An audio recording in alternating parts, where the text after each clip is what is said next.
Zip. Hello, Jacksonites, and welcome to, well, it's not exactly a first, but it is the first time that I have discussed this film in any real way, shape, or form. Today, me and Seanie Boy will be talking about the very unique and Excuse somewhat me. kind of I wouldn't say it's forgotten necessarily, but it's just No, because people are still talking about they want the second Cloverfield movie. well, he just gave it away. Well, it's in the fucking Today, title, Nick. we will be talking about Cloverfield from 2008, Paramount, you fucking dickheads with your boring ass gray discs. Yeah. Also, gonna open up the disc. Oh, wait a minute. Sorry, I need the stupid fucking tabs. Like, who's the idiot who invented this? Like, the DVD closes just fine. Yes, that's right. Oop. I actually have my ticket stub from when I went to go see Cloverfield at this movie theater that no longer exists. It was torn down and then many years later replaced with another one, which I go to quite regularly. But yes, Cloverfield. Cloverfield. Yes. So, Shiny Boy, what is your history with this movie? I actually have the date I saw this thing, 1/20/2008. So my first experience with Cloverfield was when I went to go see Transformers in theaters back in 2007. There was a trailer for this movie that came out, and I thought they looked kind of cool, but there was no title for this thing. And everyone who was like this kind of the earlier days of the internet, I should say. Mhm. Everyone's kind of like just speculating, like, what the hell is this movie? It didn't even have a title. And then I found out it was a kaiju film, like a giant monster movie, and I got really, really excited because we just don't get we're pretty spoiled with kaiju monster movies nowadays, but there was a big ass drought where we had nothing. Like the only thing we had was King Kong 2005, which, smaller scale, but still kind of a monster movie, like with, giant sized creatures It's a fighting in monster it. movie. Come Yeah, on like now. a monster movie in that, but nothing like Godzilla sized monsters for a decade at least. Even some people like when this movie was like the viral marketing for this movie was an absolute genius. Like everything involved with the marketing of this thing was A plus, 10 out of 10. This movie kind of came out of nowhere. There was a ton of hype for this thing. I remember going on the forums trying to find out any bit of information I could on this thing. I remember like all the even like early days of YouTube, even trying to find the speculations like, oh, the Cloverfield monster is revealed like a face in the clouds, or here's the real design of the thing, and it looked like a big whale thing. Like, oh, that's got to be it. Or no, this is a Godzilla sequel. Oh no, the monster in the movie is Orga or whatever. And it just kept going and going and going and going. And like my friends, I even got some of my friends involved with the hype. So I went with one of my friends and my brother at the time, and then we went to this theater. The three of us sat in there. We were so hyped to see this movie. We finally, after all the marketing, like I was having dreams like, oh, what could it be? What could it be? And then we saw the film as this crazy found footage film. And even at the end of the film where Robert Hawkins is just like, my name is Robert Hawkins, something attacked the city. You may know more than we do. And 15 years later, we still don't really know as much as him. And it's kind of a shame that like they keep saying they're making a Cloverfield 2. And I've been waiting patiently for it. And we never really quite got it. Because, I mean, we got the two movies, 10 Cloverfield Lane, which one I really do like. But it feels really, it was kind of like something else, and they just kind of retroactively made it a Cloverfield universe type film. And then we had that piece of shit, the Cloverfield Paradox, which is one of the most disjointed movies I've seen. And that was another movie that was something else entirely that they just retroactively made a Cloverfield film. It's that one's just an absolute mess. But I only watched it really once when it aired on the Super Bowl night, and I just was like, this is not good. But yeah, so the first Cloverfield film, a lot of history with it. Remember the hype for it. Seeing it like I guess opening weekend at the time, which back in 2008 was kind of like I go to the movies all the time now because I can drive myself and I have my own like job to where I can afford to go. But like back in 2008, I was still a kid and I had to get driven to the theater, and it was very very rare that I actually went to go see a movie. In fact, really my movie phase of going like once a week really started like kind of like 2009, but I had a couple movies I saw in theaters in 2008. Like I saw Dark Knight twice because that I saw the first Iron Man. Cloverfield's one I remember, and I think that was about it. But Cloverfield, like I said, was Iron kind of, Man and the Incredible Hulk in theaters in 2008. That was it for me. yeah. I As I've watched learned, there's only 2 or 3 years where I've seen more than 2 or 3 movies in theaters, and there's 2 years that I saw 0 movies in theaters. Yeah, there's plenty of years where I didn't see things until I go to the movies all the time, basically. It's a nice place to kind of get away. It's my place of zen and peace. I just saw even Blue Beetle last night. So Okay, so Cloverfield is an interesting movie for myself because it was this movie that got me into watching YouTube. I had just started learning how to use a computer and the internet at the time. And I first started up using the computer just to look up Godzilla stuff, just like read about Godzilla movies on Wikipedia, look up Godzilla pictures on Google. And then I came across this site called YouTube, and there was all these videos that I'd never seen before, and all these snippets of footage from monster movies and Godzilla movies and Gamera and Kong that I'd never seen before. And one of my favorite things to look up was top 10 favorite giant movie monster videos. This was how I got introduced to James Rolfe. The very first video of his I ever watched was his top 10 giant movie monsters video.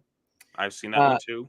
Pretty And good. with at the very beginning of the video, him saying, with the release of Cloverfield, and I was like, what? What's Cloverfield?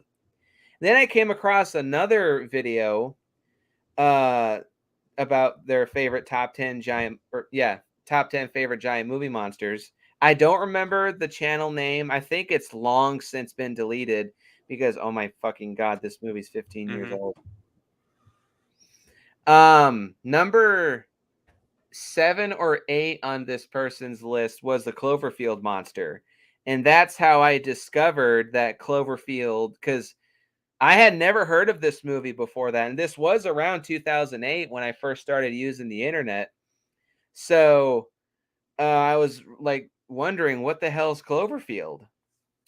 I was at a gym with my dad and stepmom sometime later. I think it was near the end of 2008 or the beginning of 2009. I saw one trailer on TV. It was like a TV spot for Cloverfield, and that's when I recognized, oh, that's what it is. The very first time that I ever went to, not Blockbuster, but Hollywood Video, I was I browsing miss Hollywood through Video. because I miss Blockbuster. I miss any kind of video store, really. I was just browsing through because I had been to Blockbuster, but I had never been to Hollywood Video, and they had a completely different kind of selection from Blockbuster. So I was just browsing around, and on the very back wall, there just so happened to be Cloverfield on DVD. So I was like, gimme. And I grabbed it and I begged my mom to buy this for me. And this is the same disc that I've had for 15 years. Okay. So my mom did buy it, and the case had the same snap clippy things that Seanie Boys has that are total pieces of shit. I would just cut them off. Fuck these things. Like, it's so stupid. You have to like, oh, the DVD closes fine. Ready? Oh, it's closed. Oh, but wait, no, we gotta add these. A lot of Blu-ray cases have that one long extra clippy thing in the middle too, for some stupid reason. But It's like that's opening a briefcase. So, but I'm not gonna break it because it's like I like to preserve things in their original state, even if it is stupid. So I was so excited to watch this movie. I eagerly rushed home and I sat down and I watched this movie. And let me tell you what, I hated this movie. I absolutely despised this movie. I thought at the time it was one of the worst movies I have ever seen in my life at that point. I was so ungodly disappointed in this film.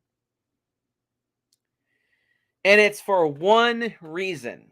So, nowadays, I do like this movie a lot more than I did as a child. I have seen this movie, even though I hated it, I tried to force myself to watch it to see if it would grow on me. So I have seen this movie when I was younger, um, about 20 times.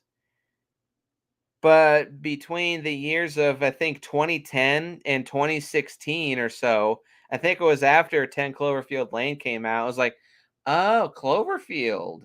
I haven't seen this in a long time. So I rewatched it back in 2016 and I liked it a lot more.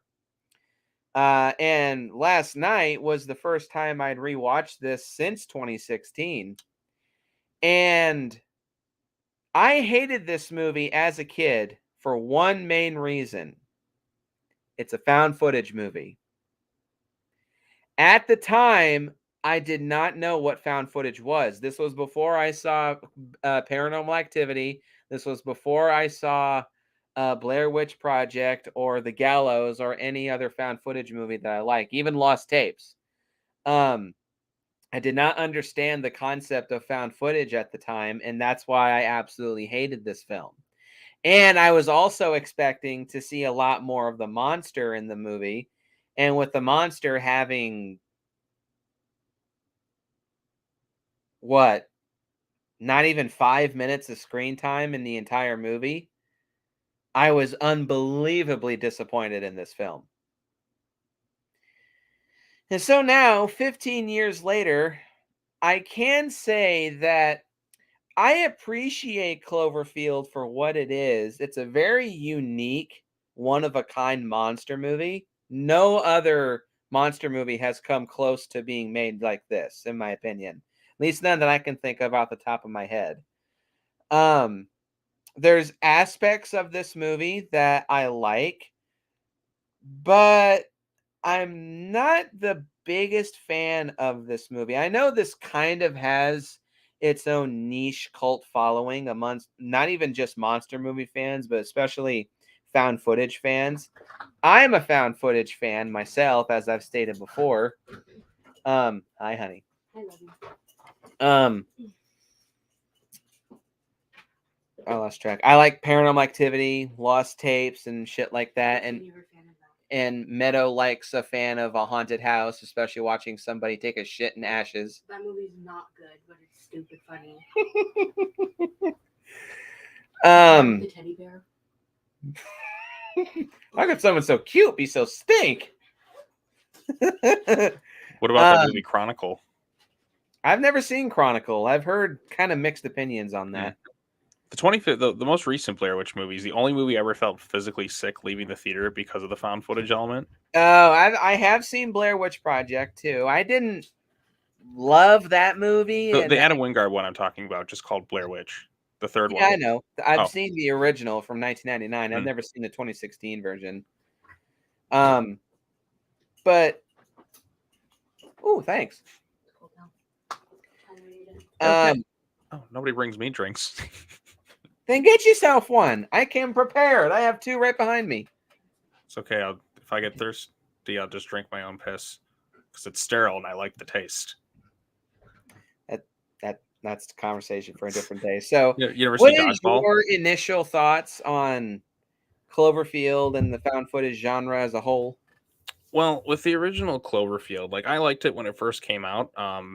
Maybe I got a little too into the hype because it didn't quite live up to my expectations. Oh, yeah, that's another thing too. Not only was I researching the movie, I did get swept up in the hype and the marketing campaign surrounding this. So I was really excited to check this out because it looked like something special and epic. And then I watched the movie and it's restrained and short and frustratingly vague. That's beside the point. But so that's another reason why I was so disappointed. It's even made by my boy Matt Reeves, who went on to make some excellent Planet of the Apes films and a really good Batman movie. And Let Me In. That one's really good too. Oh, isn't that vampire movie with Chloe Grace Moretz? Yep. Continue.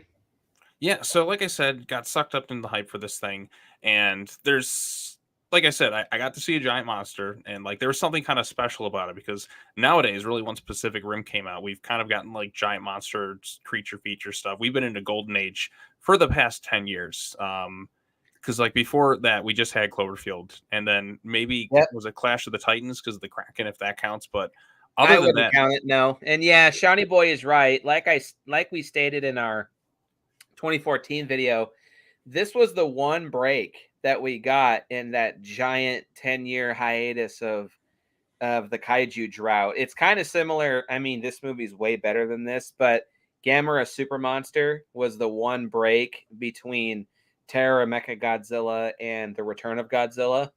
The mhm, one break we got was Gamera Super Monster, and the yeah, one break for this was Cloverfield. I don't count Clash of the Titans myself. Kraken's kind of a kaiju. Yes, but it's only in the movie for 30 seconds, if that.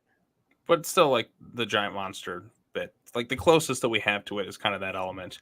But yeah, because we were like other than that, nothing. I think there's that movie was it Skyline? Was a giant alien monster thing. No, none of the aliens were that large. Oh, I thought I remember like that's the movies by the guys who did like the Strauss brothers or whatever those terrible. Yeah, Strauss Brothers. It's not a good movie.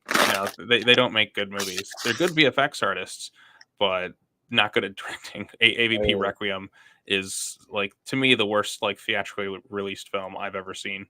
Um, I hate that movie. The Like that. Skyline sequels look better than the first movie, admittedly. Well, addition by subtraction. Yeah, I still remember like a behind the scenes thing with AVP Requiem. Like one of the guys like named Dave is like, "Hey, it's looking a little bit dark on the film," and the directors are like, "Shut up, Dave." I'll send you the clip when I anyway, can find it. But so anyways, back to Cloverfield.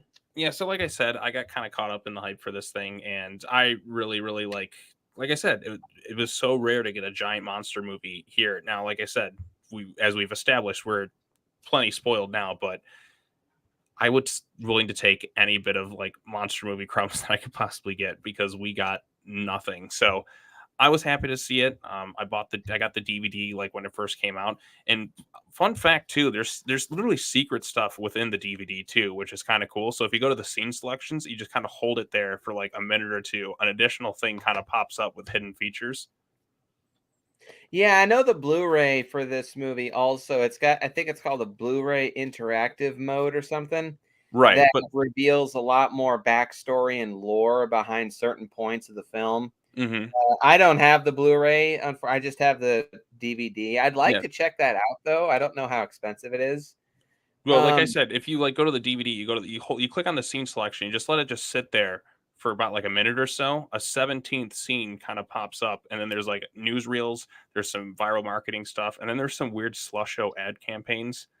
Like something about Slusho, like it's nothing like in the movie at all, but like the viral marketing, like this whole Slusho whatever is like really apparent with it for some reason. I guess it's like there's some secret ingredient with it has something to do with the monster or whatever. I don't exactly know. The Cloverfield universe, like, because J.J. Abrams is heavily involved with it, and he never likes to like give satisfying answers to everything. He just likes to create the big mystery box for just about everything, and this is kind of really apparent for it. Like, it works in the first Cloverfield movie because, like, what makes it work too. Yeah, we don't really have the answers, and I'm still clamoring for those answers like years later with a hopeful sequel, which I've heard they're going to make a direct sequel so many times. I've heard that too. I researched that Um, night. Apparently, as of 2022, a direct sequel is in active development. Good. It's about damn time. Finally. Yeah, like I mean, the fact that it's taken this long is just ridiculous. But yeah, so I think, like I said, the intriguing thing about it is we don't know really anything. We are in the perspective of these people who know absolutely nothing, which is in a way that makes it a little bit more like effective and even kind of like some. There was a few kind of genuinely like creepy moments in the film, like when whatever her name is, that HUD was into that chick, and she just kind of bursts and Marlene. explodes. Marlene, yeah, she just bursts and explodes. I remember seeing that in theater. We were all like, "Holy shit, that was crazy!" And then when the monster takes down the helicopter, and Well, let's not get ahead of ourselves. So, Cloverfield. go ahead and summarize the plot. And even then, little details like this is one of those movies where you're always paying attention to the details. Even in like the found footage things, you look in the very, very far background, you see like a satellite crashing, and all the other stuff. Like this is one where you like want to pay close attention to like every little minute thing, which I don't typically do for a lot of movies, but for Cloverfield is kind of one of those things that, you know, you just kind of kept really fine in tune with all the dirty little secrets, if you will. Cloverfield is a 2008 American found footage monster movie directed by Matt Reeves of Planet of the Apes and Batman, Let Me In. Batman fan. I think I've seen all of his movies except maybe like I think he did one before this. I'll have to check it out, but War for the Planet of Apes is my favorite movie he's done. Yeah, I can see that. Such a fantastic movie. And produced by J.J. Abrams and written by Drew Goddard, who made Cabin in the Woods. That's a pretty fun one. That explains a lot. Do you like Cabin in the Woods? 6 young New York City residents fleeing from a massive young, but okay. monster and various other smaller creatures that attack the city during a farewell party. Development of which began when producer J.J. Abrams went on a trip to Tokyo with his son and saw a whole bunch of Godzilla toys and was inspired. You know, I think I want to try to create America's own giant monster aside from Kong. So that's how he enlisted a man named Neville Page to design a monster called Clover. And thus the development for this began. In February of 2007, this project was secretly greenlit by Paramount Pictures. And as part of a viral marketing campaign, a teaser trailer was released ahead of screenings of Transformers 2007 without a title. The final title was revealed in a second teaser trailer attached to screenings of Beowulf. With limited pre-release details, it garnered online speculation, including forums and websites dedicated to uncovering hidden information about the film. Very similar to the marketing campaign attached to the Blair Witch Project 9 years earlier. Several tie-ins, including a prequel manga series, were released as part of the marketing campaign. It was released January 18th, 2008, and received positive reviews from critics who praised Reeves' direction and the cinema verite style narrative. It earned $122 million worldwide against a $25 million budget. That's not bad. No, it's very impressive what they did with a $25 million budget, because you see movies that look like take like $300 million to make and they look like way less expensive, or well, they look that's cheaper. Probably because most of that money is thrown to the actors. Right. But, you know, like I said, for $25 million, this looks like a much larger film than what it is. I mean, there's some kind of iffy CGI at times, but still pretty damn impressive. It is the first installment of the Cloverfield franchise, followed by 10 Cloverfield Lane in 2016. Good movie. That's a great movie. And the Cloverfield Paradox in 2018, which that's a piece of shit movie. I've never seen it. Oh, you'll hate it. You will hate it. I know your tastes, and I have seen the final 5 seconds of the movie where the super giant Cloverfield monster breaks through the skies. I mean, it's cool and shocking, but why? It makes no sense. The movie makes no sense. I'm just telling you, it's dumb. Okay, I'll have to rewatch it. The plot of this movie, the film is presented as footage from a personal camcorder recovered by the U.S. Department of Defense in the area formerly known as Central Park, bearing a disclaimer stating multiple sightings of a case designated Cloverfield. The earlier footage, recorded on April 27th, 2008, shows Robert Rob Hawkins waking up with Elizabeth Beth McIntyre sleeping off her massive orgasm in her father's apartment above Columbus Circle before... Hey, that's not Rob's apartment. Her daddy. Before embarking on a date across New York City. By the way, I used to confuse her with Megan Fox back in the day. Because they do kind of look a lot alike, Odette Yustman and Megan Fox. Like, this is 2007, 2008. Well, this was before Megan got, plastic surgery. Bone implants. but Beth is really hot. I don't blame Rob. Fragments of this overwritten footage appear during the course of the film that I think is kind of unnecessary, but whatever. Rob has a farewell party on May 22nd, 2008, thrown by his brother Jason and Jason's girlfriend Lily, celebrating his new job as vice president for a company in Japan. Godzilla wink. Jason gets Rob's best friend Hudson Hud Platt, played by TJ Miller, who is an actor that I absolutely cannot stand. Ugh, fucking A. I absolutely hate TJ Miller. To film testimonials for Rob during the party. Beth, whose feelings are hurt because Rob never called her back after their one night together, brings a new man. I don't remember his name, but it's the dude who gets laid in a tent in Friday the 13th, 2009. Oh, he's the one who gets the machete right in the face. Beth and Rob argue, and she leaves shortly before a massive earthquake occurs, causing a brief citywide power outage. The local news reports a capsized oil tanker near Liberty Island. From the roof, the partygoers witness an explosion in the distance and flee as flaming debris flies in their direction. Flee! As the partygoers leave the building, the severed head of the Statue of Liberty is hurled into the street in front of them. In the chaos, HUD records an enormous creature several blocks away collapsing the Woolworth building. I thought that was a Chrysler building. Whatever, though. When the group attempts to evacuate Manhattan, the creature's tail destroys the Brooklyn Bridge, killing Jason and dozens of other people. News reports show the Army National Guard's 42nd Infantry Division attacking the monster. Smaller parasitic creatures fall off its body and attack nearby pedestrians and soldiers. Rob listens to a phone message from Beth, who is trapped in her apartment at the Time Warner Center and unable to move.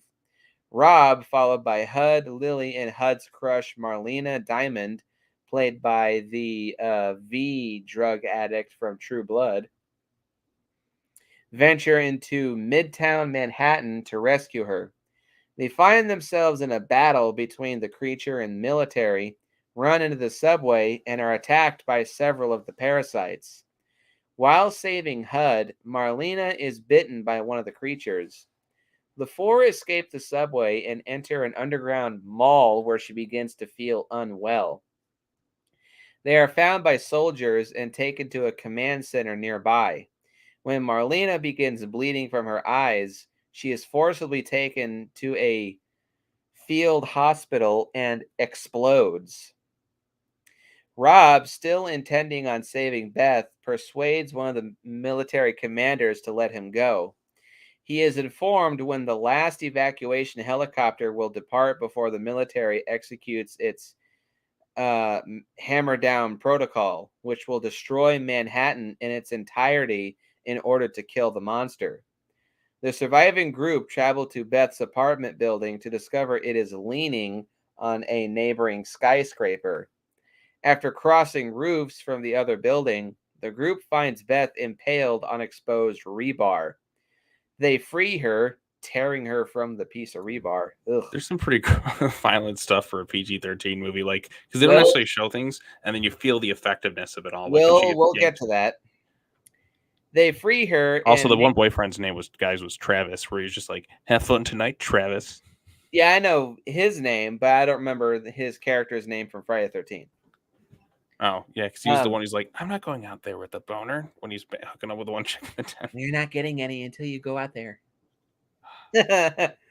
They free her and make their way to the evacuation site at Grand Central Terminal, where they encounter the creature again.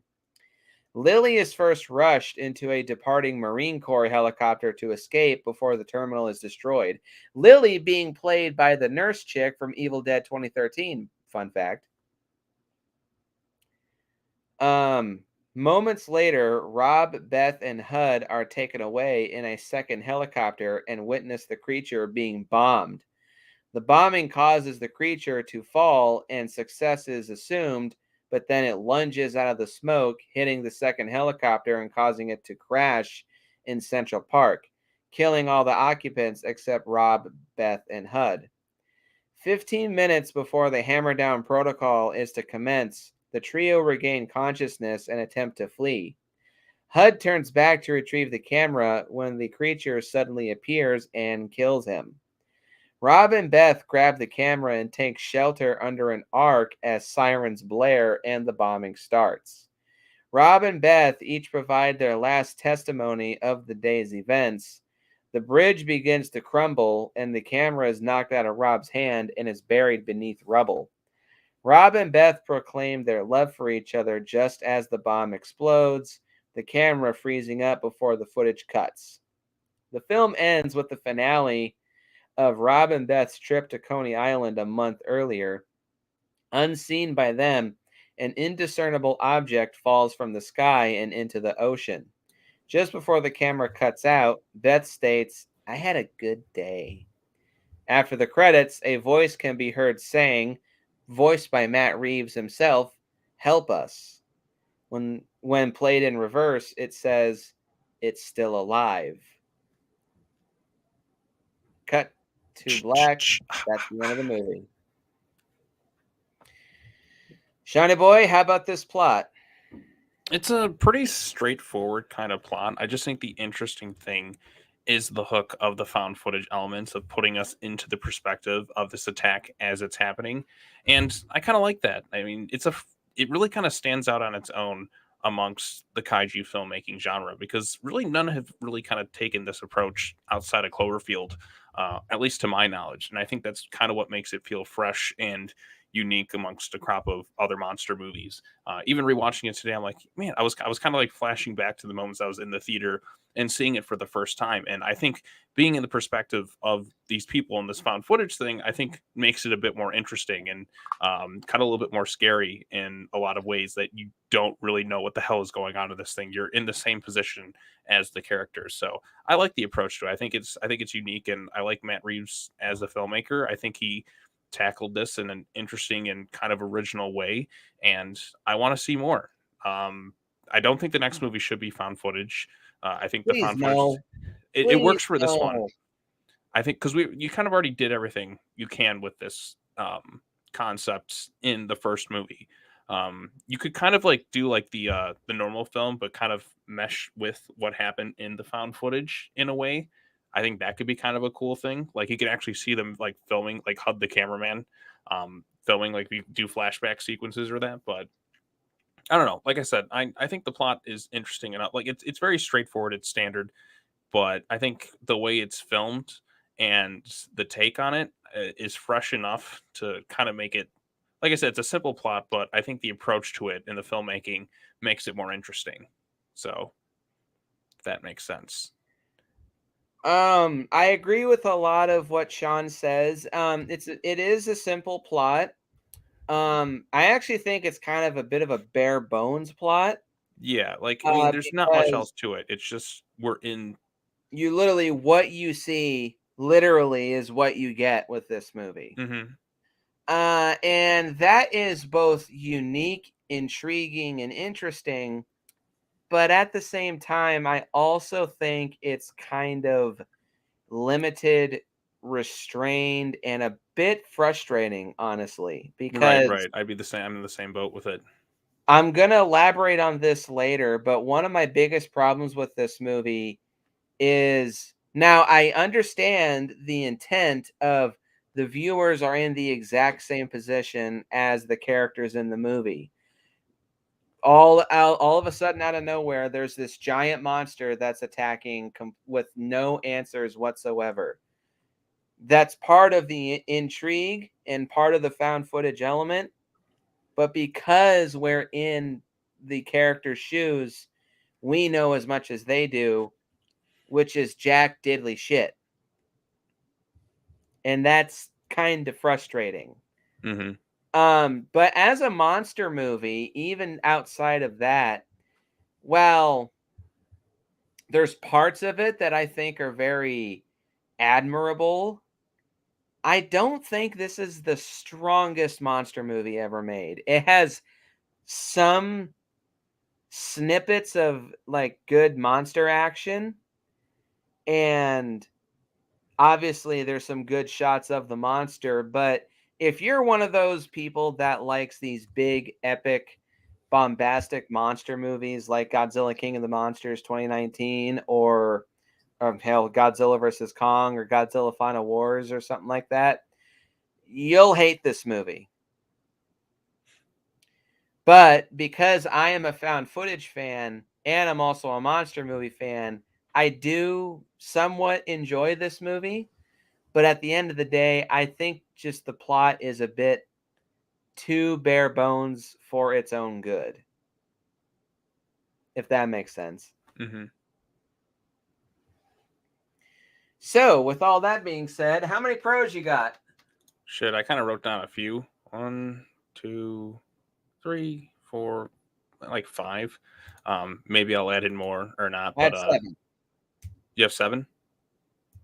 Yeah, I have 7. Uh, You can go first, though. Before we begin, okay. our sponsor.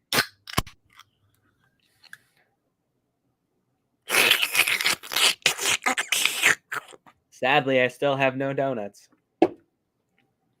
Okay, so pro number 1 is Clover, the monster itself. You know what? I'll join you. Yeah, the Cloverfield monster itself is pro number 1. I like it. Yeah, you go ahead, Nick. Well, let's you start. I mean, because I'll pretty much just say for the most thing, like I can add on to what you're saying. So the Cloverfield monster itself, it's one of the weirdest monsters I've ever seen. Like, you're talking to an Ultraman fan here. There's tons of weird ass monsters in that franchise. But hands down, Clover itself, I'll just call it Clover, Mm-hmm. And it's a is baby too. Huh? It's apparently a baby. Yeah, that's something about we'll talk about that later. So the Clover monster itself is one of the weirdest monsters, but it's also one of the scariest monsters that I've ever seen.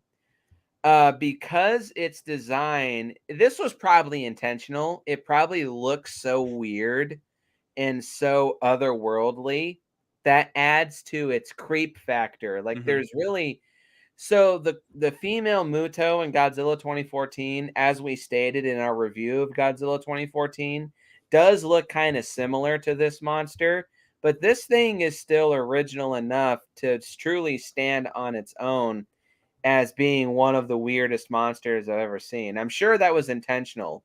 Its design being so odd to A, make it stand out and unique, but also B, to make it that much scary and creepy.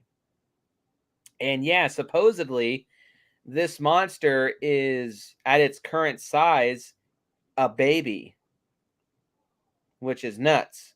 Which makes it scarier, I feel like, Uh-huh. because you're like up against something you cannot fathom.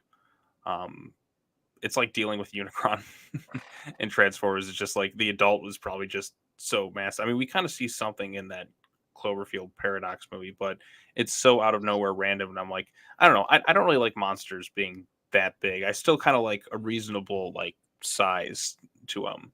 You know what I mean? Like that's a little bit too much for me. So, but yeah, pretty much everything that you said before. I think it's a unique looking monster. It's utilized pretty well within the film. Lots of scary sequences with it, and I think making it, I guess, an infant, if you will, makes it a little bit more creepy. So, yeah, pretty much just everything that you said, Nick. So, Neville Page stated that his central concept of the monster was that of an immature creature suffering from separation anxiety. And this recalls real life circus animals who get frightened and lashed out. Matt Reeves states that there's nothing scarier than something huge that is spooked.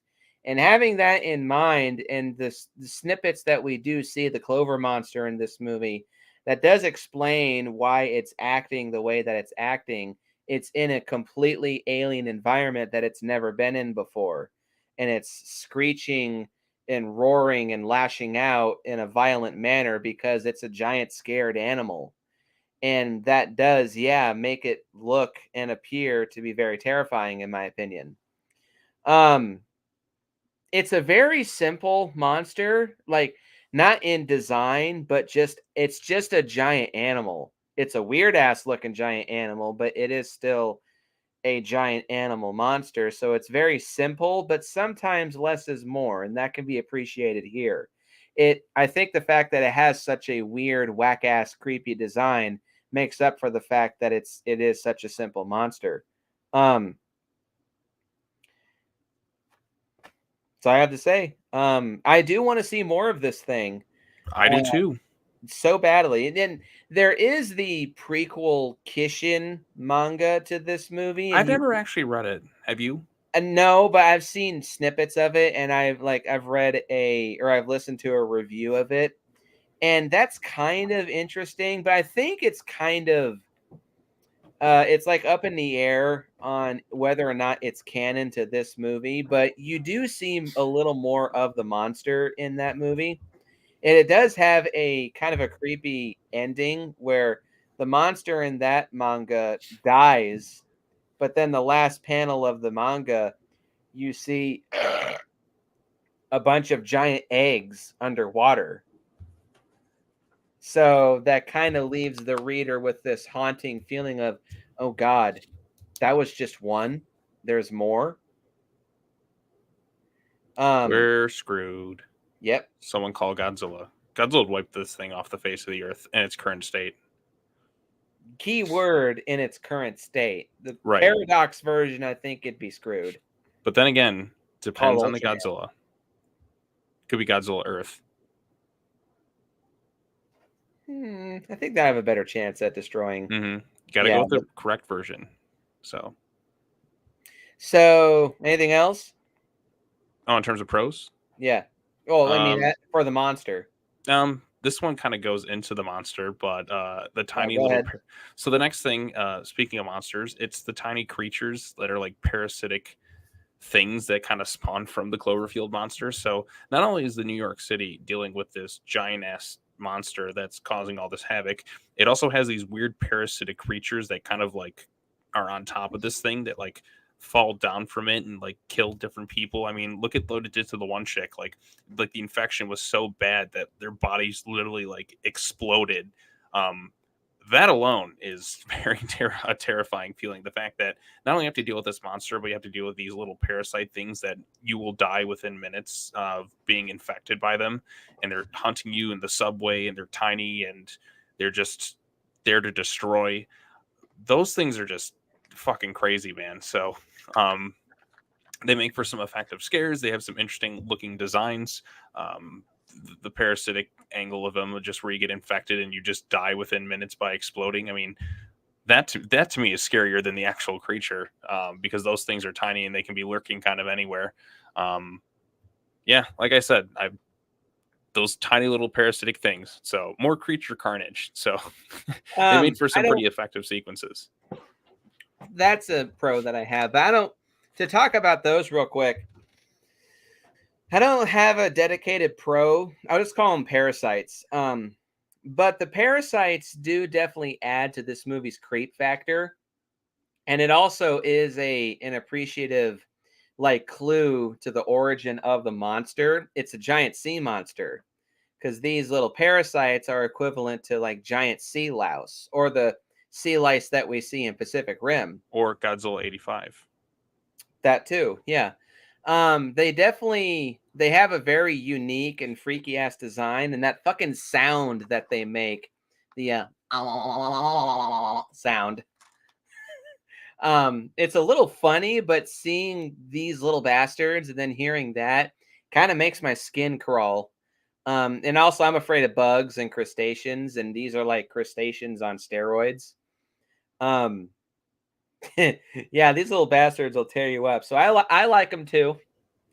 Interesting aspect of the monster. Yeah, like I said, that's definitely like one of my other pros. Anything to do with creatures and carnage and all that other stuff. So that's pro number 2 for me. Is that kind of No one of yours? donuts, but I have peanut butter M&Ms. Yummy. So let me get into my next pro unless you have anything else to really add about these tiny creatures. This one, we kind of already talked about it a little bit, so I'm not going to really say much, is the found footage element. Not that I want this for every monster film. I think just having it here works. That's it. Like, I don't want to see it really in anything else unless you have an interesting take on it. But I think having it just for this specific movie works because it makes this movie feel fresh. It makes it feel unique. It has an interesting approach to the genre that I think works because, like, you're putting this into the perspective of people who know nothing. It makes it feel like we're actually there. So, and I think that's what makes it more interesting and different from other types of kaiju films we've seen before. Now, I'm not saying you can't have little sequences of found footage within like other kaiju films. I wouldn't want the whole things to be that way, but I think just kind of having those little bits in them would kind of be cool. But I think here, utilized for the entire film, I think it works. Now that we already have this perspective, I want to see a sequel that is not like this, but shot like an actual movie without the found footage element. So yeah, I mean, I already talked about it earlier, so I don't know what else to really like add to it. The found footage element, like I said, I'm not the hugest found footage fan because there was that phase, like there was that time for like Paranormal Activity, for like a couple of years where everything in horror genre was just found footage, and it got so old so quick, and I was just kind of tired of it. You remember that phase where we were just like everything found footage for a few years? Like we went from the remakes and went to found footage, and then we kind of did like Conjuring based stuff with like Insidious, and we had the It movies, and then we're kind of in a just they call it like the elevated horror phase, and just I hate that fucking term. I hate that term too. It's stupid.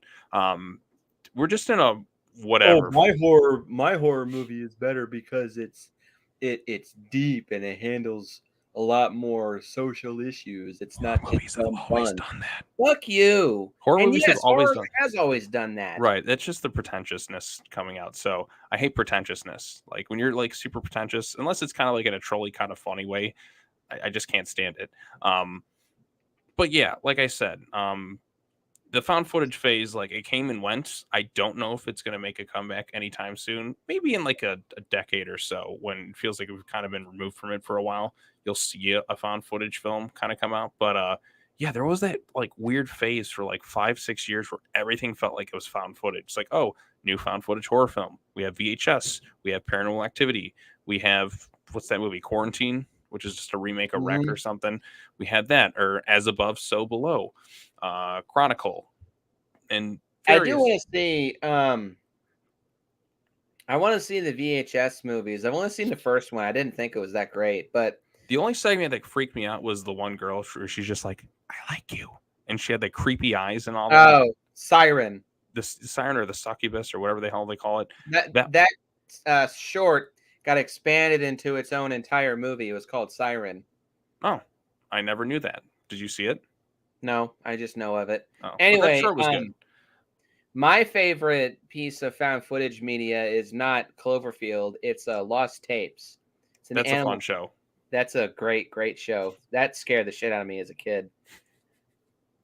But anyway, back to Cloverfield. This is a scatterbrained review. That's okay. You know what? It's kind of fun though, because like I like when we go off on these tangents and we discuss various different things, and you never know where you're going to end up. Like sometimes, like I remember, like having a conversation with my coworkers, like one time a few years, and then like I wrote down what we started, like without anyone's knowledge, I wrote down what the conversation started, and then by the end of the session, it's like, hey, how did we get here? And then we're just like confused, like what were we talking about? Because we went so off track from like where everything started. It was kind of funny. Moving on. Yeah, All right. so, Let me get through a couple pros. yeah, you do your thing. Pro number 2 for me is the likable cast. I have a mixed element regarding the cast, but TJ Miller, your favorite actor. You know, actually, he isn't half bad in this one. no, he's not. But that's partially because you don't see his face for 95% of the movie. And you know, I did like when I first saw the movie, I actually was like, oh, HUD was kind of like the most entertaining part of the film back in the day. But the thing is, like, TJ Miller, like, never stopped with this annoying shtick, and he just got worse and worse. Like, this is him at his best because you have Matt Reeves there to kind of restrain him a little bit. It worked in this. I had zero faith in Transformers: Age of Extinction That movie until sucked. right after he was killed off. I don't like that And I was movie. like, oh, okay, now I'm willing to give this a try. Turned out to be my favorite Transformers movie. Moving on. Until you see Rise of the Beasts.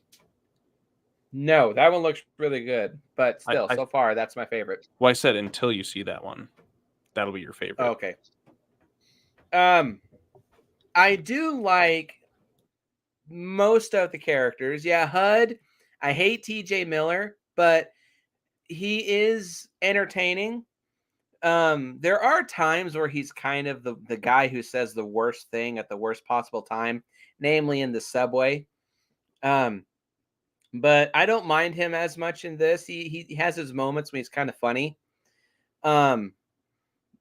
And none of the characters really are really anything special, but that kind of adds into the found footage and the idea behind this movie is that it's a monster attack where everyday normal people are caught in the crossfire. And I think the characters are convincing enough to convey them as just being everyday average people. And you kind of, at least in my opinion, do feel some level of sympathy for them because they're just living their lives day to day, dealing with drama. And then all of a sudden, this giant catastrophic occasion happens to them, and it just completely flips their world upside down. And you're just along for the ride, just like they are, and you don't know how to react, just like they do.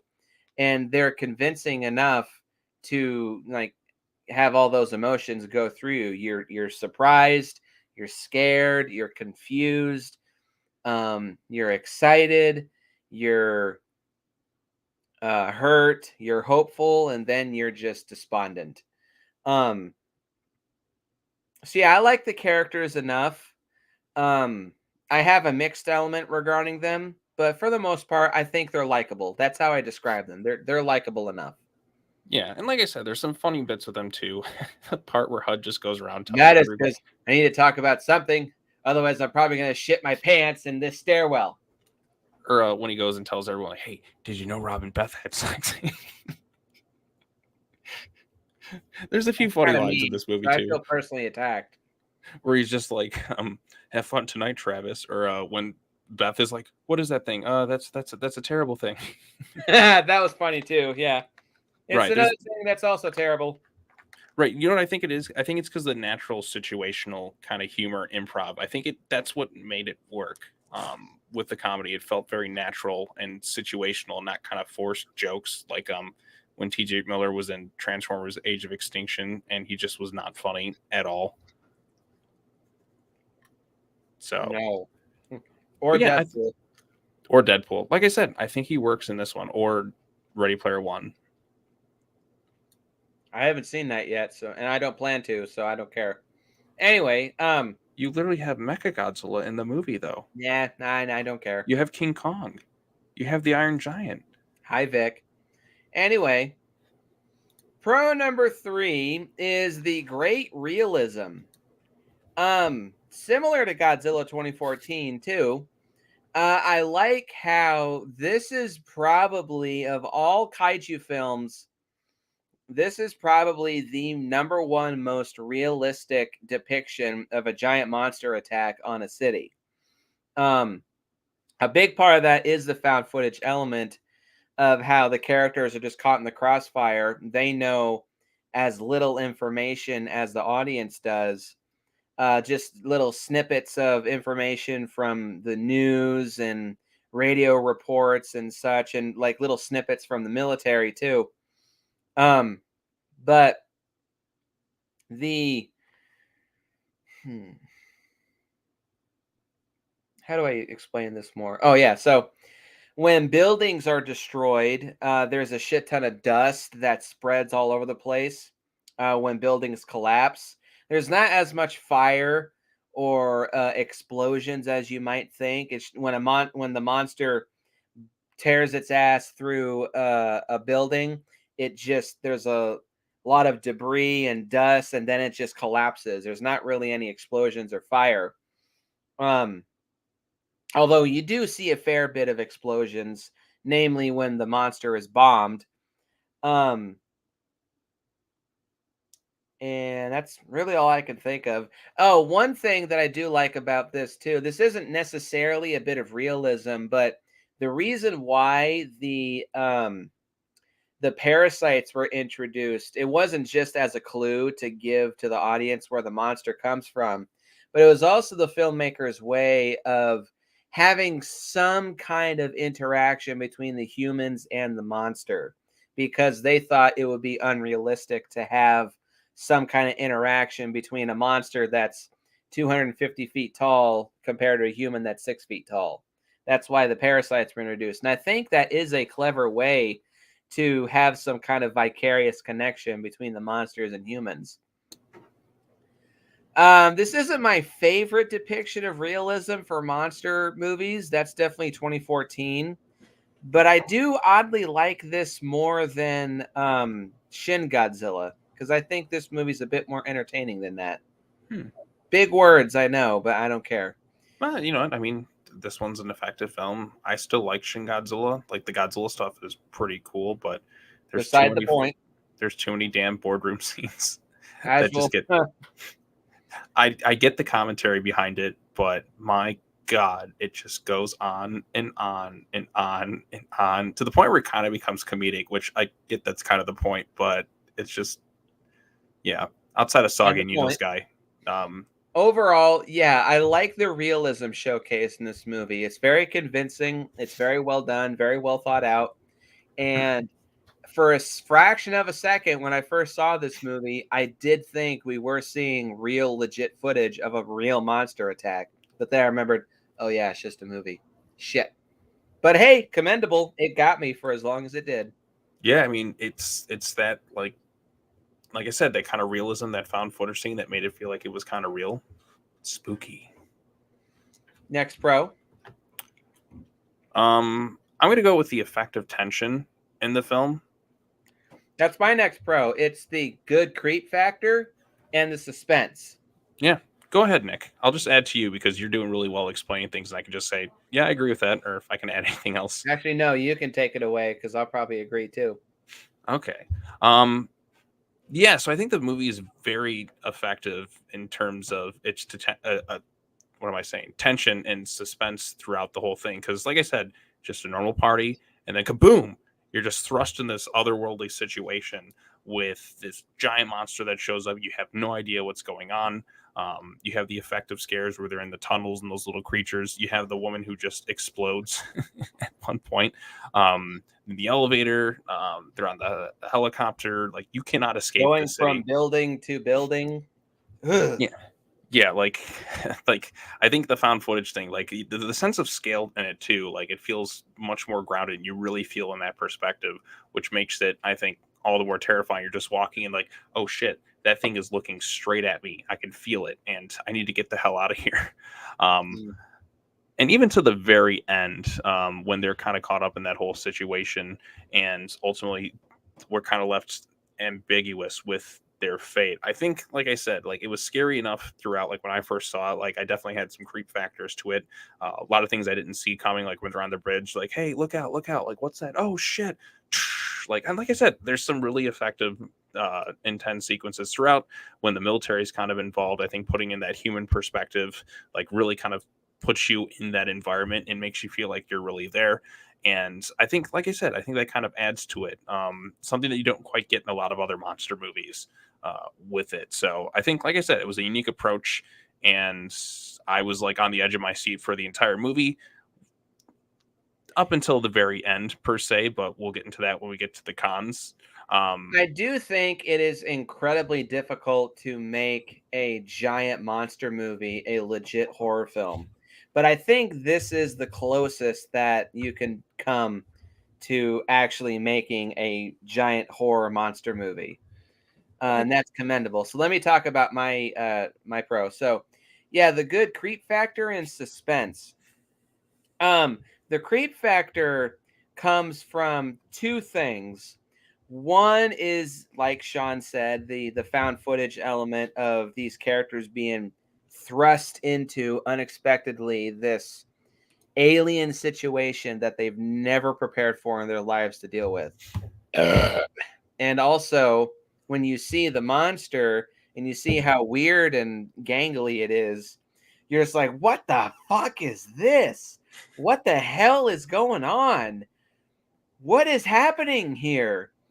And that adds to this feeling of just like dread and creepiness. Like, if this exists, what the hell else is on this planet that we don't know of?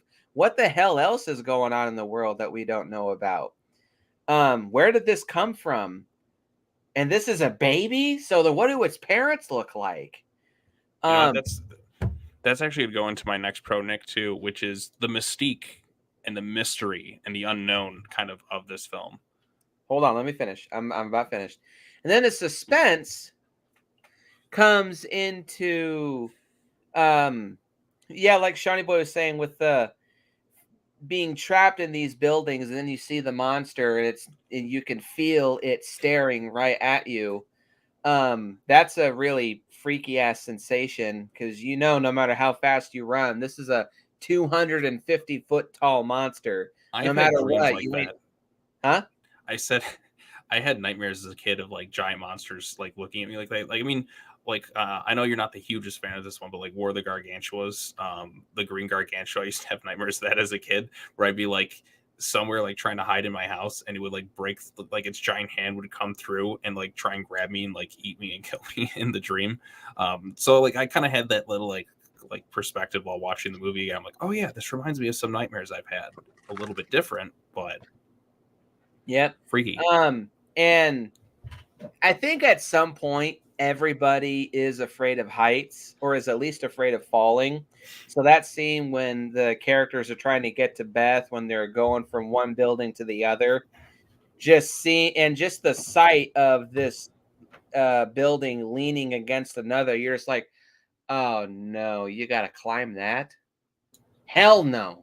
You wouldn't catch me doing that. Hell. Maybe we can go up for one building and jump over to the other. No, Rob, that's a terrible idea. Wait, no, I take that back. That's a terrible idea. That was kind of funny too. I guess real quick, I will add another pro. So I have 8 pros, but we just kind of talked about it already. There are some humorous moments. But it's more like it's kind of stupid humor, but I see what it is. It's like just a little bit of levity to break all the tension and suspense. And all of it is from Rob, because he's such a dumb, bumbling buttfuck. You mean HUD? Yeah, HUD. Excuse me. When I say that. Man, well, yeah, the suspense for that scene is really good too. But hands down, in my opinion, the scariest scene in the whole movie is the night vision scene in the tunnels with the little bastard parasites. It's a really great reveal, because it's not a jump scare, and you don't notice it at first until you look up, and then you see the eyes from the little parasites. You're just like, run, and then they attack. It's a really freaky ass moment. That'll lead me into my next pro, is the jump scares. But you can talk about the mystique real quick. Go ahead. So like it's kind of a pro, but then it kind of also is a little bit of a con later on. But I think the mystery and intrigue of the unknown makes the movie a little bit scarier, because you're just like, where did this thing come from? Like, is it from here? Is it there? Like, what else is kind of lurking? And it kind of gives you a little bit of chills, like sent down. I thought it was an alien for a long time. I don't know. Like, until they fully 100% confirm in a movie like what it is, it's still going to be a bit of an unknown for me. And I think, like I said, that the mystique surrounding the film, like the viral, like, would you consider viral marketing like part of the film, or like not really, like in terms of a pro? I don't know, because like we'll talk about that later. Okay, like, I mean that's kind of another pro I have, was like the marketing for it, but it's not technically the movie. But yeah, go ahead. But yeah, so like I said, I think the mystique of the movie, like even to this day, we're still talking about it, like wanting a sequel and wanting answers. And I think that shows how like much of an impact that this movie still kind of left all these years later. Even if it's not like the greatest kaiju film out there, I think just the stuff it does well, I think it does really well. Like I said, the mystery of it all, where did this thing come from? Like, what are these creatures? I think like not having answers this time around makes me more intrigued to find them out like in a future film. So there you go. That's just the unknown of it all, like just kind of the lore and where this thing came from, little kind of hints throughout it, like what's that satellite falling down, what's this, what's that. I don't know. It kind of like there was something interesting about that. I don't know. You go ahead, do your next pro.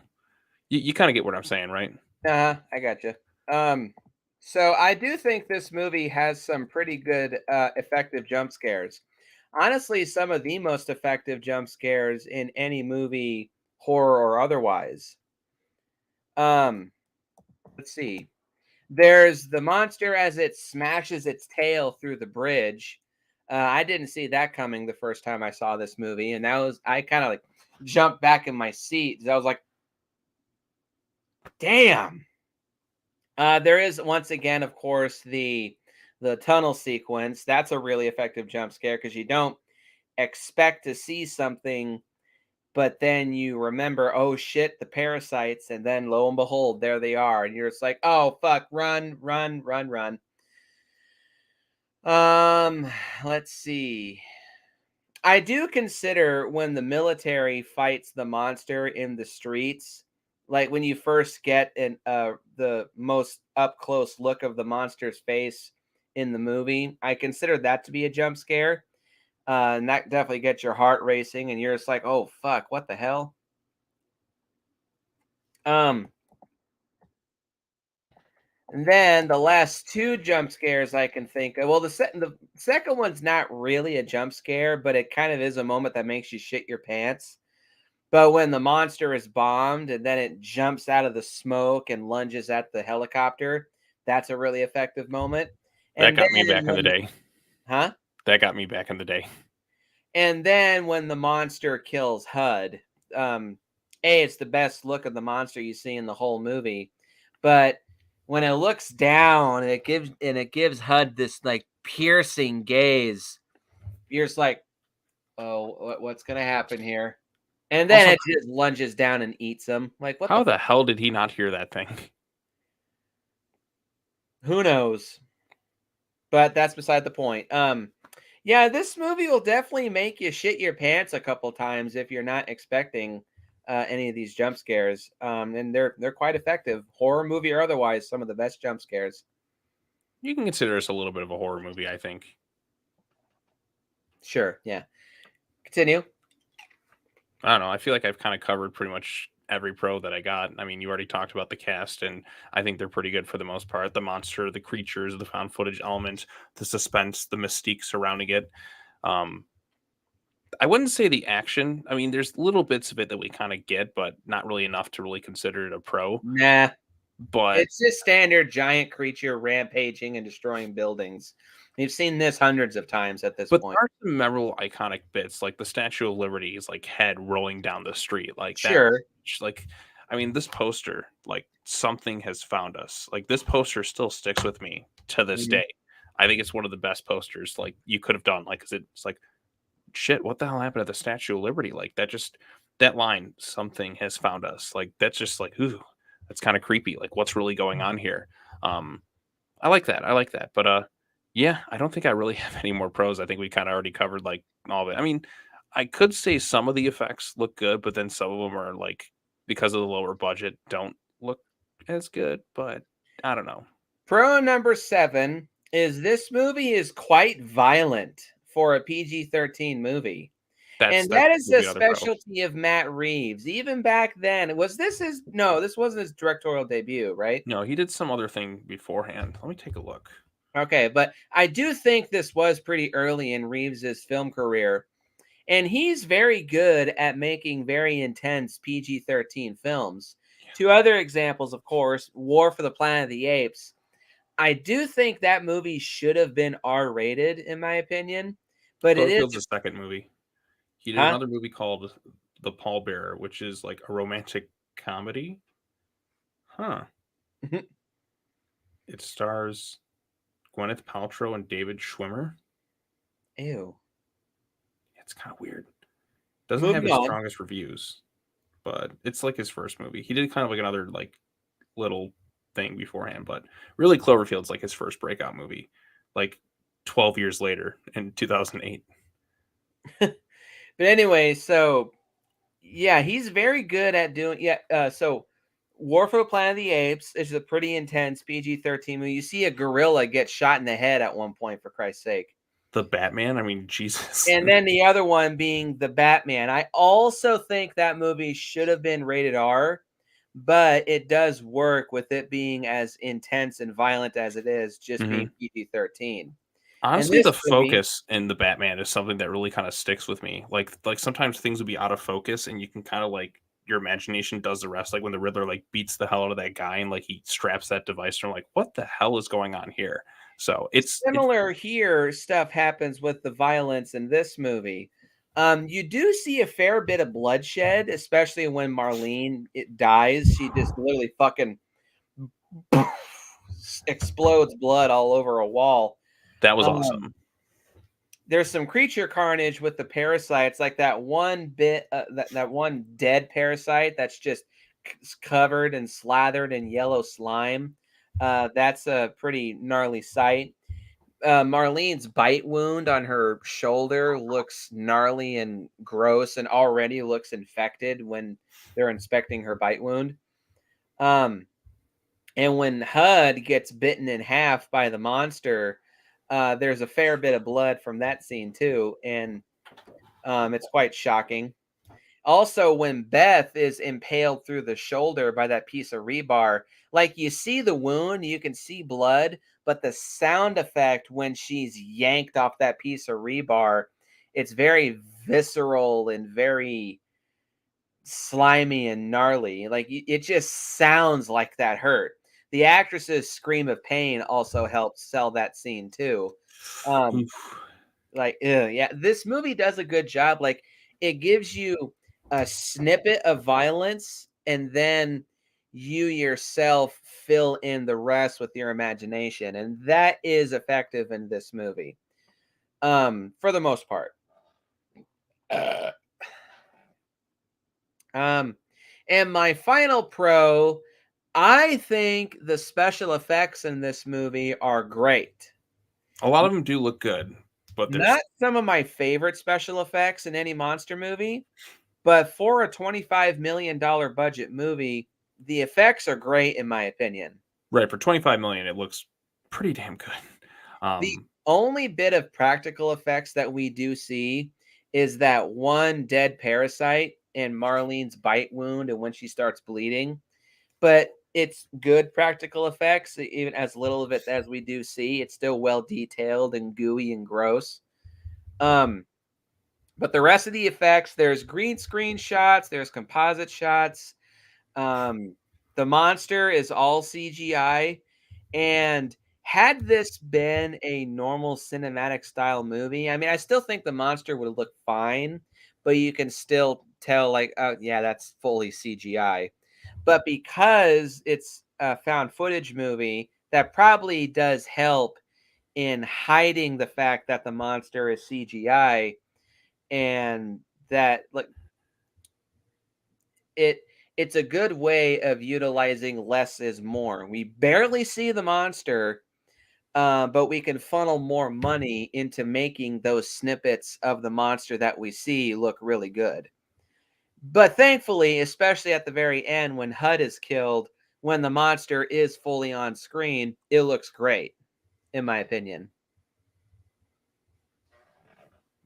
Continue. Oh, where was that? Yeah, I think I'm pretty good in terms of pros. I mean, you pretty much covered all the bits that I liked about it too, with the violence and, like I said, that kind of goes with the effective tension and just some of the sequences there. Monster coming up, taking down the helicopter. I remember like cheering in the theater, like we're like it was me and my friend. We're just like we were like yeah, like we were like really into this movie for a lot of it. The ending was the only. Actually, not. I'll get We'll into the save cons. that. I will. One last thing. The monster looks its best when it's bombed. It's early morning. The colors are very drab and gray, but that helps into making the monster blend into its surroundings and looking realistic. I think that is the most effective scene of the monster that we see in the whole movie. in terms of looking real. That's at its best. So now I have 3 mixed elements. One of them is a bit of a weird one. And it also goes into another mixed element. But do you have anything mixed, or do you just have cons? I mean, like, I'm not like overtly negative about this movie. There's a I'm few not things either. Well, yeah. there's a few things I don't like though. Okay, so I'll go through them real quick. Just go through mixed stuff. Mixed element number 1 is, well, I do say that the cast is likable. They're very simple. They're average, everyday New Yorkers. They all kind of act the same. They all kind of talk the same. They all kind of look the same. They're just regular, everyday Joe Schmoes. That's not necessarily a bad thing, but it doesn't help in making any of the characters likable, except for HUD, because he's a dumb, bumbling buttfuck. But that's just TJ Miller being TJ Miller. Other than him, all the characters restrained. are, but more restrained. Way more restrained. You know why? Because like this was the movie that put him on the map. For better or for worse? Probably for worse. If he was just here, we'd be okay. Mixed element number 2 is the marketing campaign. It did its job. It created intrigue. It created it created great word of mouth. And it did a great job in getting people like wanting to know, what the hell is this? It made $170 million against a $25 million budget. So it did its job. Right. But I think it did its job a bit too well. I don't think this movie lived up to its marketing, in my opinion. I think you're kind of right. And this also has to do with it too. So I think this is another example of a movie that does transmedia storytelling. The most famous of all that being the Blair Witch Project. This movie being very similar in terms of its marketing. This movie has stuff that ties into the movie that expands on its lore. Now, that is appreciated, but at the same time, it leads into my third mixed element being the lack of lore and the lack of answers. If you just focus on this movie, we don't know shit. The Blu-ray interactive thing sort of helps from what I've heard, surely. But just looking at this movie in its current state, it's incredibly bare bones. And that's why I don't think this movie has that much substance, unfortunately. Now, the reason why it's a mixed element is that can add into the creep factor, not like the fear of the unknown. Not having any answers makes it that much scarier. But I feel like this movie does set up a greater picture, and 15 years later, we still haven't seen the rest of that picture. All we have is just this. God damn it, JJ, give us a fucking sequel. Dude, JJ's like, JJ. He's good at setting up things, never good at following up and closing things. Well, I like Rise of Skywalker, but that's a different conversation altogether. I have 4 cons. How many you got? 1, 2. I think I got about 4, unless I can think of something else. But and all of them the first 3 kind of have to do with each other. But you can go first. 4, maybe 5. All right, so let's start with the number 1. Number 1, not enough Clover. Yep, that's mine. That's one of mine. Lack of the monster. Now, we bitched a lot about Godzilla 2014 and having the lack of Godzilla. And that is a problem there. But this movie, this is another issue that I have. Con number 2, this movie is way too short. That's my con number 2 as well. Not counting credits, this movie is only 1 hour and 18 minutes. Hell, we've surpassed the movie's runtime. Oh shit, you're right. And oh, hey, real quick, this is not a mixed or a pro, but I like the music that they play during the end credits. It sounds kind of Godzilla-ish. Mm-hmm. Meadow agrees too. But yeah, it's too short and there's not enough of the monster. It's kind of frustrating. This is a 1 hour and 18-minute long movie, and I think the monster barely has 3 or 4 minutes of screen time for the entire Not movie. enough. If that. No, it's not enough. Because the monster is scary and freaky. And I want to see more of it. But this, I mean, we bitch about Godzilla 2014 dick teasing us with Godzilla. But man, does this movie dick tease the monster like crazy. Go ahead. Con number 3, still no fucking answers. There's so much like that goes on in this thing, and in a way it kind of works for the movie, but the fact that they've talked about making Cloverfield 2 for so long and saying At we're going least to get 10 these years, answers. pretty much since Cloverfield Paradox. Yeah, and then Cloverfield Paradox is like, find out what happened, and then it answers no questions Nothing. whatsoever. Fuck you. That's Yeah, all you have fuck to. you. Even when 10 Cloverfield Lane was announced, like honestly, like you don't really need to consider it a Cloverfield movie. Like it's pretty much stands on its own. It's a good movie on its own. It Great just, movie, yeah. but yeah, like there's too many things, too many unanswered questions, and I feel a little bit frustrated that so much of it is kind of left out by the end of the film. Like, I mean, because we haven't had a follow up yet, maybe this will change in if we do get that eventual Cloverfield 2 where we do get some answers on things. But I think it's good to have some things on the unknown, but you still got to deliver something for the Mhm. audience. And like this will go into kind of my con number 4, which is, well, you know what? Let's hear your con number 3. Well, before I do that, Vic here is saying, I remember there was a rumor surrounding the movie, like all those theories that Sean talked about, but also apparently some people were trying to say that Cthulhu was going to be the monster in this movie before it came out. That would have Watch been Underwater. Yeah, took the word dry in my mouth. Watch Underwater. My con number 3 is the pacing for this movie, I think, is way too fast. This doesn't help in making this movie feel too short. Last time I watched this movie, I was like, wow, that was quick. That's it? Fuck. Yeah, there's not jack shit to go on in this movie. And it doesn't help that the movie is so damn quick. Had the movie been like at least 15 or 20 minutes longer, it would have been better. Mm-hmm. But and even had the film been as quickly paced as it is, it would have just still been a problem, but it wouldn't be nearly as much of a problem.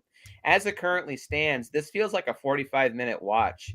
Easy. Yeah, it flies by so quickly, which in a way it's kind of cool because it gets you right into the stuff. Like you don't have to sit through too much BS, but I kind of want a little bit more.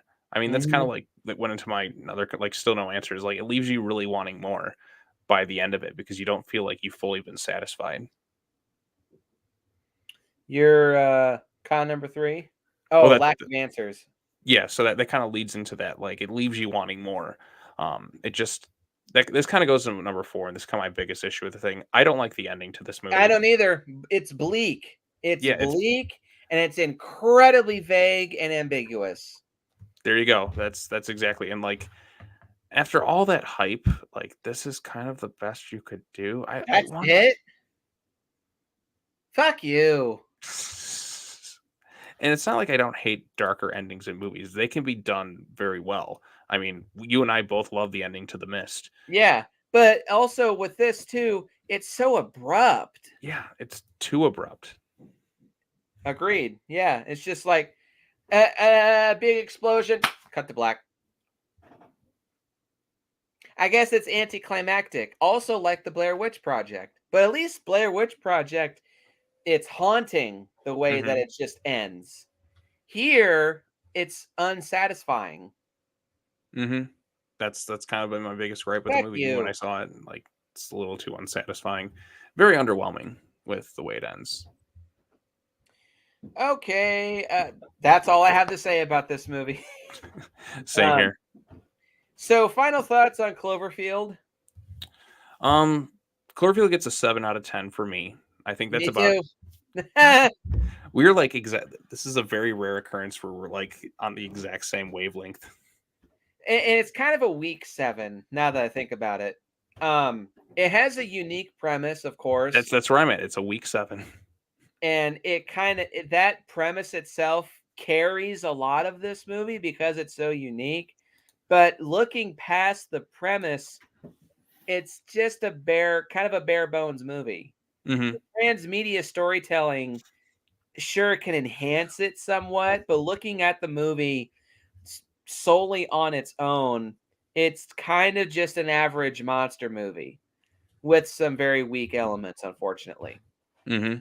Yeah, that's exactly what I was gonna say. Not a bad film by any means. And obviously, if you're a monster movie fan, you should check this out purely just as a curiosity piece. As a found footage fan, definitely check this movie out, both for curiosity and just for the sake of such. But that's really all the crowds that I think this movie will work for. If you're an average Joe Schmo, I think you might hate this movie. Mm-hmm. I still like Cloverfield, and I'm still like clamoring for a sequel. I mean, think about Mhm. that. This movie still left an impact on me all those years ago when I saw it in the theaters, and I'm still thinking about it now. I'm still wanting a sequel. Like, I mean, that at least tells you that like it left me satisfied enough to where I want more. I want more answers. I mean, this is the perfect time to have it. I mean, we're in the golden age, the new golden age of monster movies. Now is the time. Like a good theatrical sequel, title it Cloverfield 2, and just release it. Release it. Yep. You don't And have then to do give the us secretive. Rampage 2. What's that? And then give us Rampage 2, please. Yeah, I mean, Rock, Black Adam didn't do well. Give me Rampage 2. That made more money. Sadly, Black Adam's such a good movie. But that's beside the point. Seanie Boy, got anything to plug? No, not really. I mean, I'm working on I got to finish up my G Fest video.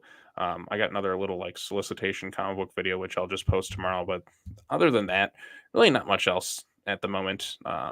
Just kind of gonna get some stuff, work on some little stuff here and there, get things done, and be prepped for next week. And next week will be the last crazy comic book week because that's like the last bulk of like this event I've been covering on the channel finishes up, and once I get through that, it'll be a lot easier. So, yeah, go check out Alrighty. Cloverfield if you haven't. Like I said, it's an interesting monster movie. Check out Cloverfield. Check out Seanie Boy's channel. Post your comments down below. Let me know what you think. Hit the like button, hit the subscribe button, and share this video with your friends. And as always, go out and if you see a giant monster attack in the middle of your city, don't grab a fucking camera. Just run. No, take a selfie with it. Yeah, like Ultraman X. And then I'll see you guys in the next video. And remember, something has found us. And I'll see you guys in the next video. 10 Cloverfield Lady is the better movie. Yes.